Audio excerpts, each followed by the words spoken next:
Bonjour à tous et bienvenue dans ce nouvel épisode de votre podcast Entrepreneurs d'idées du réseau Apogée. Comme chaque mois, nous partons à la rencontre d'un projet remarquable et inspirant. Créée en août 2017, Unisop est la première association française à but non lucratif qui a pour mission de collecter et recycler le savon des hôtels à des fins humanitaires. L'objectif est de transformer ces déchets en ressources pour des populations vulnérables en leur donnant accès à l'hygiène. Nous avons recueilli le témoignage de Pauline Grumel, fondatrice et directrice d'Unisop. Alors je suis Pauline Grumel, je suis la fondatrice de l'association Unisop. Unisop, c'est la première association française qui a pour mission de collecter et recycler les savons usagés des hôtels afin de les donner à des personnes dans le besoin. D'accord. Et alors, d'où est venue cette idée en fait ? Quel est le point de départ ? Moi j'aime bien des fois avoir, il n'y en a peut-être pas forcément, c'est peut-être une réflexion sur le long terme. Est-ce qu'il y a eu un déclic un jour ou... Alors il faut savoir que on estime qu'aujourd'hui il y aurait 51 millions de savons qui seraient jetés chaque année par les hôtels en France. Et pourtant, 3 millions de personnes n'ont pas les moyens de s'acheter des produits d'hygiène de base. Et donc c'est vrai qu'Unisop répond en fait à ces deux besoins. D'un côté, de pouvoir moins gaspiller en fait de produits d'hygiène et de donner accès à l'hygiène au plus grand nombre via le don de nos savons. Il faut savoir aussi que nos savons, ils sont recyclés par des personnes en situation de handicap, puisqu'on travaille avec les Myriade de la Fondation OVE à Vaux-en-Velin, qui emploie des jeunes en situation de handicap qui ont entre 18 et 25 ans, et qu'on va former à notre process de recyclage. On leur met à disposition nos machines, et on les forme justement de A à Z, à partir du moment où ils reçoivent les savons usagés des hôtels, jusqu'au moment où il y aura le pain de savon Unisop neuf qui va être donné à une association partenaire. On travaille aussi bien avec les Restos du Cœur que l'Armée du Salut, le Secours Populaire et plein d'autres associations qui viennent en aide, tout type de bénéficiaires. Ça peut être des personnes qui vivent dans la rue, ça peut être des familles précaires, des femmes isolées, même des étudiants. L'objectif, c'est vraiment de couvrir tout type de bénéficiaires. Et on est très sollicité par des associations pour avoir ce type de produits, puisque souvent, ce sont des produits qui sont chers. Les gens pensent à donner tout ce qui est alimentaire, mais pas forcément des produits d'hygiène. Et pourtant, c'est vraiment une nécessité. D'accord. Et par rapport aux hôtels que vous avez sollicités, comment ils ont accueilli en fait ce projet, cette idée ? Alors, très bien. En 2018, on a eu un premier hôtel partenaire qui restera à vie, le tout premier hôtel partenaire d'Unisop, qui est l'hôtel Lyon Métropole, qui nous a fait confiance et qui a décidé de soutenir l'association et de nous confier leurs savons usagés. Aujourd'hui, on a 250 hôtels partenaires dans toute la France, que ça soit des petites structures ou grosses structures, indépendants ou chaînes, tout type de standing à partir du moment où il y a des savons solides à collecter. Alors au niveau de la collecte, c'est assez simple. En fait, les femmes de chambre, au lieu de les jeter, vont les mettre de côté dans des cartons qu'elles ont à disposition. On recycle en même temps les cartons et en fait, dès qu'ils ont atteint un certain volume de savon, ils nous appellent, on fait passer notre transporteur qui les achemine jusqu'à notre centre de recyclage où ils vont être traités. Voilà. Donc en fait, en général, les femmes de chambre aiment beaucoup faire cette action parce que elles savent que c'est aussi une démarche environnementale, parce qu'elles en avaient marre de jeter en fait des savons au quotidien. Elles voyaient en fait l'ampleur du gaspillage. Et puis quand on leur dit que ça a des fins humanitaires, que ça a des fins solidaires, que ça va être donné à des femmes ou des familles qui vont au Resto du Cœur, elles-mêmes ont aussi connu parfois des moments difficiles et elles sont contentes de pouvoir aussi contribuer à cette initiative à leur échelle. Voilà. Et ce que je trouve intéressant dans votre projet, c'est que vous touchez des publics très différents finalement. Oui. Et sur des thématiques, sur le même sujet finalement du recyclage des savons, vous touchez des personnes en situation de handicap, en situation de précarité, le grand public, des partenaires privés. Oui, c'est assez intéressant. Ce que je trouve beau en fait dans notre projet de façon globale, on dit toujours que l'humain est au cœur de notre mission chez Unisop, mais c'est que des personnes qui sont en situation de handicap vont elles-mêmes contribuer à aider des personnes en situation de précarité. Donc c'est ça qui est beau en fait dans notre projet, C'est un projet aussi qui est circulaire. C'est ça. Et donc, oui, on a plein d'acteurs. On touche aussi bien donc, au secteur hôtelier, qu'au cosmétique, qu'au monde associatif, au handicap. Et donc, c'est vraiment très riche en rencontres et en rencontres humaines, que ça soit vraiment au sein des hôtels avec les gouvernantes, les directeurs, les directrices, les femmes de chambre. Et puis, au sein des associations, on essaye d'aller parfois voilà, sur des distributions et de voir en fait justement la réaction des bénéficiaires. Et souvent, on a vraiment de très beaux témoignages parce qu'ils sont très contents et souvent surpris d'avoir ce type de produit. Et puis voilà, ils disent ah, bah, ils le prennent, ah, il sent bon, ah, puis en plus, il est beau, votre savon. Ouais. Et alors là, ça fait plaisir. Ouais, j'imagine. Et donc là, vous arrivez finalement à décloisonner plein de secteurs d'activité et de les faire travailler ensemble sur un sujet commun d'intérêt général. Donc Oui, on essaye d'agir pour le bien commun et on a une triple démarche. Donc une démarche qui est tout d'abord environnementale, puisque l'objectif c'est de réduire les déchets des hôtels.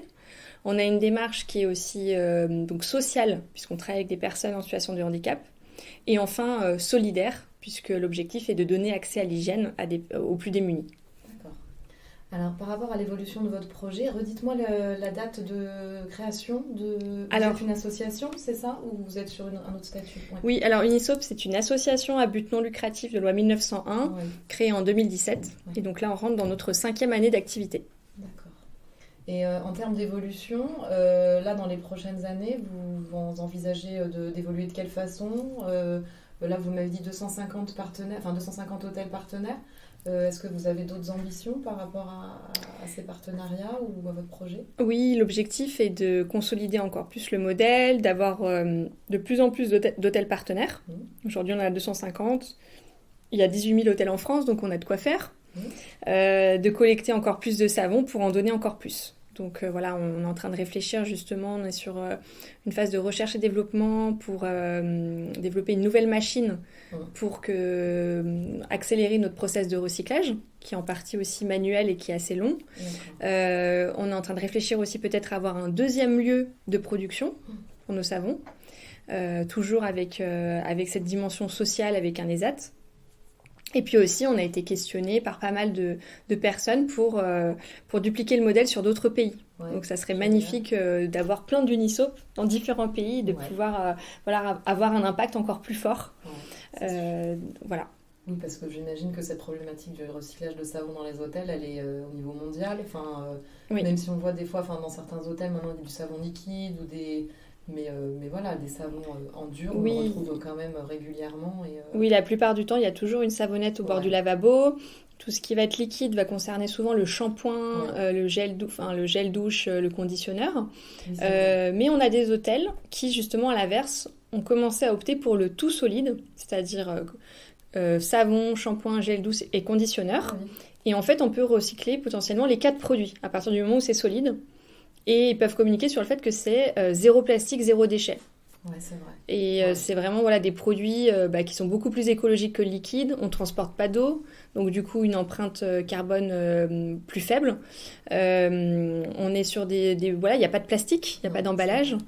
Et donc c'est vrai qu'on aimerait en tout cas de plus en plus pousser les hôtels vers ce type de produit. D'accord. Ah oui, parce que j'aurais tendance à croire finalement vous essayez de les sensibiliser justement à moins utiliser de savon et à plus partir sur du liquide, mais non, en fait, pas du tout. Non, parce que c'est encore moins écologique. C'est vrai que on jette du plastique, on jette aussi un peu du produit. À transporter les produits liquides, c'est beaucoup plus lourd, donc l'empreinte carbone est beaucoup plus élevée. Et puis c'est vrai que tout ce qui est aussi produit solide, c'est beaucoup plus hygiénique aussi que le liquide. Donc on essaie de pousser en tout cas dans ce sens. Voilà. D'accord. Et si je ne me trompe pas, la machine qui permet de reconditionner, je ne sais pas si c'est le bon terme. On a plusieurs machines en fait. D'accord. Et il me semble que ça relève aussi de l'innovation. En fait, on a conçu pendant 2 ans avec un ingénieur et des experts tout un process de recyclage de nos savons. Où on a sourcé différents types de machines. Il y a différentes étapes où le savon va passer dans différentes machines. Mais sur la première phase où les savons en fait sont nettoyés manuellement, on aimerait trouver justement une machine pour réaliser ce travail et pour pouvoir justement produire plus vite. D'accord.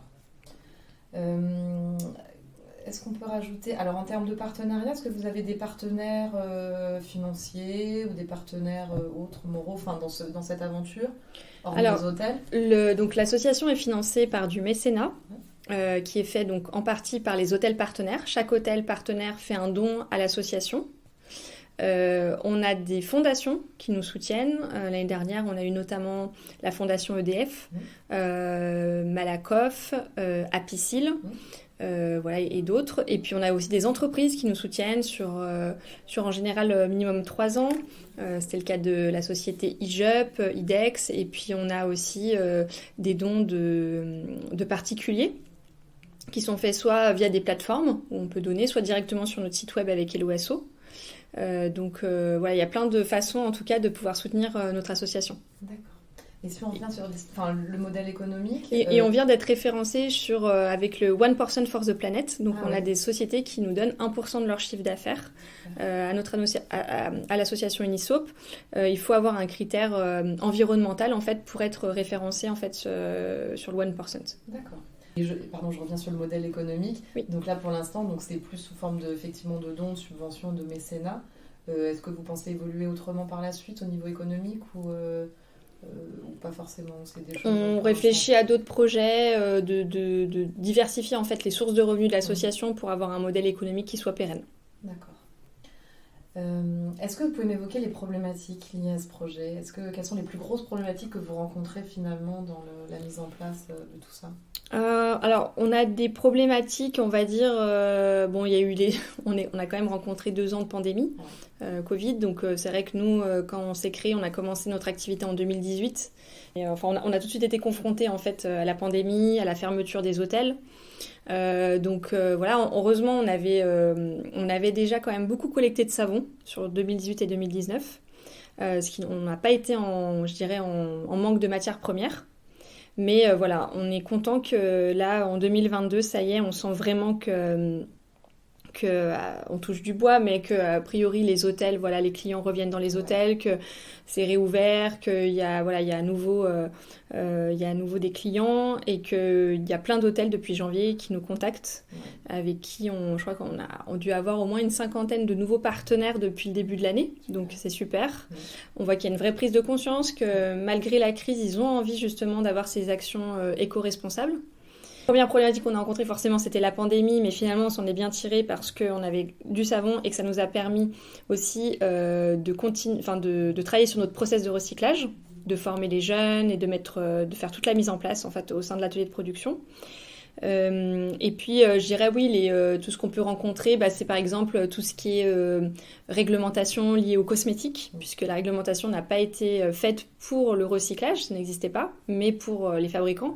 Et donc nous, on est obligé de remonter toute la chaîne de fabrication auprès des fabricants pour avoir en fait toute la composition en fait des produits, et on doit monter des dossiers réglementaires par produit. On est confronté à une réglementation très stricte avec des BPF, etc. Avec les bonnes pratiques de fabrication, tout simplement. Et ça, c'est vrai que c'est des choses très contraignantes, aussi pour les jeunes de l'ESAT qui doivent suivre aussi tout un process et des règles assez strictes. Nos savons, voilà, sont bien entendu après testés, analysés, et tout ça a un coût. Et comme on a plein de références qu'on collecte auprès de différents hôtels, à chaque fois, ça nous fait un travail en fait par référence. Donc je dirais que c'est un petit peu on va dire la plus grosse contrainte qu'on ait à l'heure actuelle, même si voilà, on met tout en place en tout cas pour y répondre, et on espère par la suite que ça pourrait évoluer pour simplifier en fait notre process, étant donné que voilà, on récupère quand même des savons qui ont déjà aussi passé tous ces contrôles là. Mais oui, c'est ça. Voilà. Ouais, et puis il faut qu'il y ait une traçabilité sur les produits, et voilà, on va dire que c'est la plus grosse contrainte. Sinon après c'est des contraintes en termes de après aussi c'est aussi des réflexions en termes de développement, de nouveaux projets, mais ça c'est super. C'est parce qu'on voit que vous évoluez énormément, très rapidement. On a l'impression que tout s'enchaîne très vite sur votre projet parce qu'il a du sens et qu'il est utile. Donc c'est vraiment un beau projet, et on voit que ça touche beaucoup de monde parce que voilà, c'est un projet qui est vraiment sur plein d'aspects, un public différent, différents secteurs d'activité, et ça le rend encore plus efficace. C'est vrai que voilà, comme on répond à la fois à ce côté environnemental, social, solidaire, on a plein de critères qui matchent avec des potentiels partenaires qui veulent nous soutenir. Ouais. Et puis ça parle aux hôtels, ça parle aux clients. Aujourd'hui, les clients qui veulent séjourner dans un hôtel, ils font vraiment attention ça fait partie des critères que l'hôtel soit plus éco-responsable, donc je sais pas, recycle ses bouteilles en plastique, sa nourriture, et un partenaire justement pour les savons. On avait une personne qui nous avait sollicité en disant mais moi je veux partir que dans des hôtels qui sont partenaires d'Unisop, où est-ce que je peux voir la liste? La liste, c'est simple, elle est sur notre site internet, on peut voir tous nos hôtels partenaires, et donc on peut séjourner dans un hôtel qui a cette démarche. Très bien, super intéressant. Si on veut vous aider, de quelle façon, que ce soit un particulier, un hôtel, je ne sais pas, qui entend le podcast, qui écoute le podcast et qui a envie de vous aider? Alors si vous êtes un hôtel, n'hésitez pas à contacter l'association pour mettre en place un partenariat si vous souhaitez recycler vos savons. On passe par votre site internet? Oui, il y a toutes les infos sur notre site internet. Il suffit de nous envoyer un mail ou de nous contacter sur notre ligne téléphonique. Et puis, si vous êtes un particulier, vous pouvez, être nos meilleurs ambassadeurs lorsque vous séjournez à l'hôtel, en parlant de notre association. Êtes-vous partenaire de l'association Unisop pour collecter vos savons et de les inciter à le faire s'ils ne sont pas encore partenaires. Et puis, bien entendu, on a toujours besoin de soutien financier pour financer notre activité, comme on donne nos savons. Et donc, tous les dons financiers sont les bienvenus, en tout cas, via notre site internet. D'accord, très bien. Et on mettra toutes les références, les liens. On peut vous suivre aussi sur LinkedIn? On peut nous suivre sur LinkedIn, sur Instagram, sur Facebook. Voilà. Très bien. Un beau programme. Merci beaucoup, Pauline, en tout cas. C'est un très beau projet. On vous souhaite une belle évolution et une belle continuation. Merci beaucoup, Charlotte. Merci. J'espère que cet épisode saura vous inspirer. Merci à Pauline et toute son équipe pour leur accueil. Les éléments pertinents de cet échange que j'ai retenu sont 51 millions de savons jetés par an par les hôtels et 3 millions de personnes qui n'ont pas accès à des produits d'hygiène en France par an. D'un constat simple, un projet multipartenarial est construit. Un projet qui met en lien plusieurs secteurs d'activité pour un impact social important. Vous retrouvez tous les épisodes sur vos plateformes habituelles, n'hésitez pas à vous abonner. Vous pouvez nous contacter par mail à contact@apogée-6ess.org. Vous retrouverez le projet Unisop et bien d'autres projets remarquables lors des rencontres Apogée 2022 qui auront lieu le 15 septembre 2022 à Lyon. Inscrivez-vous et venez échanger avec les porteurs de projets. À très bientôt!